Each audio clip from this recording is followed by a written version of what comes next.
કાશ્મીરમાં મોટા આતંકી હુમલાના ષડયંત્રનો પર્દાફાશ થયો છે। જમ્મુ કાશ્મીર પોલીસની હરિયાણામાં મોટી કાર્યવાહી।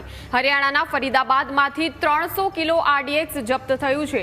AK-47 અને કારતૂસ પણ જપ્ત કર્યા છે। પોલીસે 350 એમોનિયમ નાઇટ્રાઇટ જપ્ત કર્યું છે। ડોક્ટર આદિલના ઘરમાંથી મોટી માત્રામાં વિસ્ફોટકો જપ્ત થયા છે। જમ્મુ કાશ્મીર પોલીસે ડોક્ટર મુઝમ્મિલની ધરપકડ કરી છે।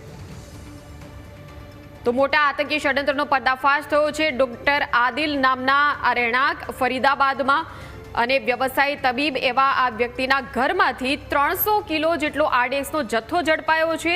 આ સાથે જ AK-47 પણ ઝડપાયું છે। આ એક ખૂબ જ મોટી કાર્યવાહી છે। દેશભરમાં આતંકી ષડયંત્રનો પર્દાફાશ જે રીતે થયો છે, આ કાર્યવાહી જે થઈ છે તેમાં મોટો ખુલાસો જમ્મુ કાશ્મીર પોલીસની આ હરિયાણામાં કાર્યવાહી।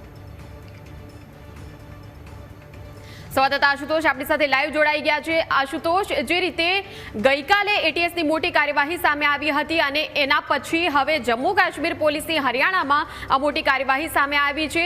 એક શંકાસ્પદ વ્યક્તિ કે જે વ્યવસાયી તબીબ છે તેના ઘરમાંથી 300 કિલો RDXનો જથ્થો મળી આવ્યો, AK-47 પણ મળી આવ્યું છે। એટલે આખરે શું કરવાની તે ફિરાકમાં હતો, શું વિગતો મળી રહી છે, કઈ રીતે કાર્યવાહી કરવામાં આવી?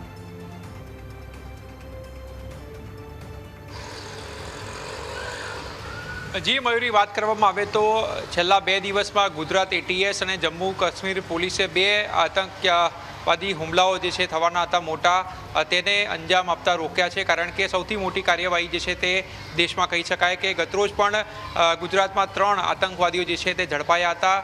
તો આજે ફરી એકવાર જે છે જમ્મુ કાશ્મીર પોલીસે પણ મોટી જે છે કાર્યવાહી કરતા મોટા ષડયંત્રને અંજામ આપવા હતો તે જે છે તે રોકી દેવામાં આવ્યો છે।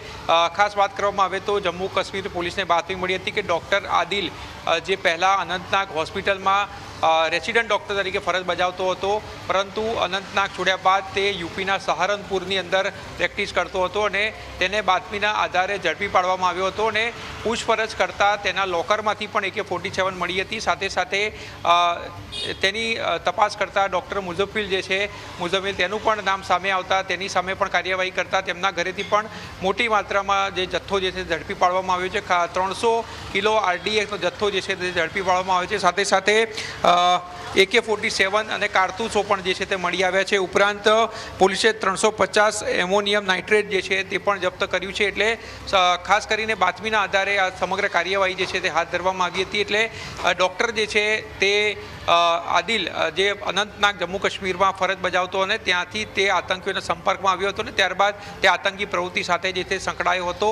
તો બીજી તરફ ગુજરાત કનેક્શન જે છે તેની પણ સામે આવી શકે છે, કારણ કે 350 એમોનિયમ નાઇટ્રેટ જે છે તે પણ ઝડપાયું છે। તો બીજી તરફ ગતરોજ જે ગુજરાત ATSએ ઝડપ્યો છે તે પણ એક તબીબ હતો, જે ચાઇનાથી તબીબી અભ્યાસ કરીને આવ્યો હતો, પરંતુ MCAની પરીક્ષા ન આપતા તે ક્યાંક ને ક્યાંક પ્રેક્ટિસ નહોતો કરતો, પરંતુ આ જ રીતે તે ટેરર એટેક, જે ટેરરિઝમ જે ગ્રુપ હોય છે તેની સાથે સંકળાઈને દેશ વિરોધી પ્રવૃત્તિઓ જે છે તે કરતો હતો, પરંતુ ગતરોજ પણ ગુજરાત ATSએ મોટી કાર્યવાહી કરી હતી। તો બીજી તરફ હવે જમ્મુ કાશ્મીર પોલીસે પણ 2 લોકોને, એ પણ તબીબ છે, તેમને ઝડપી પાડી અને તપાસ શરૂ કરી છે। એટલે સમગ્ર જે ઓપરેશન જે છે તે નિષ્ફળ બનાવ્યું છે। એટલે ક્યાંક ને ક્યાંક સૌથી મોટી કાર્યવાહી જે છે તે દેશમાં કહી શકાય, કારણ કે 300 કિલો RDX જથ્થો જો ક્યાંક ને ક્યાંક એક્ટિવ થયો હોત તો શું ઘટના ઘટી હોત તે આપણે કલ્પી શકીએ છીએ। એટલે મોટી કાર્યવાહી જે ષડયંત્રનો પર્દાફાશ જે છે તે કર્યો છે। ખાસ કરીને બીજી પણ વાત કરવામાં આવે તો જે પ્રકારની માહિતી સામે આવી રહી છે તેમાં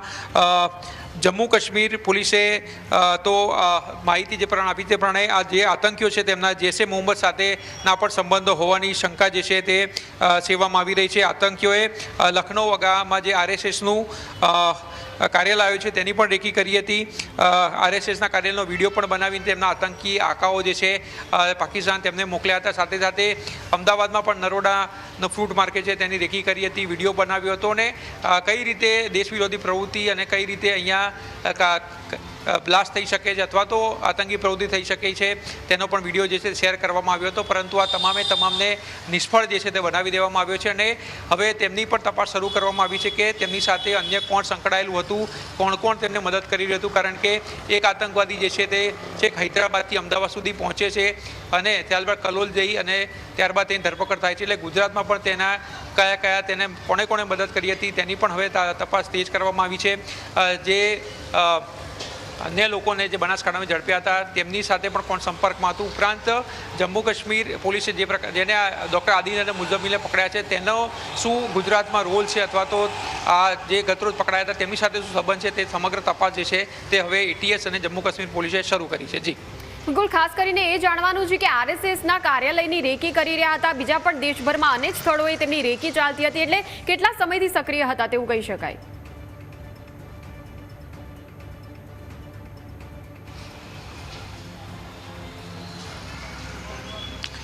જી, આતંકી સંગઠન જે છે તે કોઈપણ પ્રકારના કમ્યુનિકેશન જે છે તેને વાપરે અલગ ડિવાઇસ છે, ટેલિગ્રામથી સંપર્કમાં હતા અને છેલ્લા ઘણા સમયથી તેઓ દેશ વિરોધી પ્રવૃત્તિ સાથે સંકળાયેલા હતા અને કઈ રીતે દેશમાં મોટી કહી શકાય કે અંજામ આપવો તેની ઉપર તેઓ કામ કરી રહ્યા હતા અને સમગ્ર માર્ગદર્શન જે છે તેમને તેમના પાકિસ્તાનમાં બેઠેલા આતંકીઓ આકાઓ જે છે તે આપતા હતા અને આરએસએસની તેઓએ રેકી કરી હતી કાર્યાલયની લખનૌમાં. સાથે સાથે દિલ્હીની અંદર પણ તેઓએ રેકી કરી હોવાનું સામે આવ્યું છે. દિલ્હીમાં આઝાદ મંડીમાં તેઓએ રેકી કરી હતી.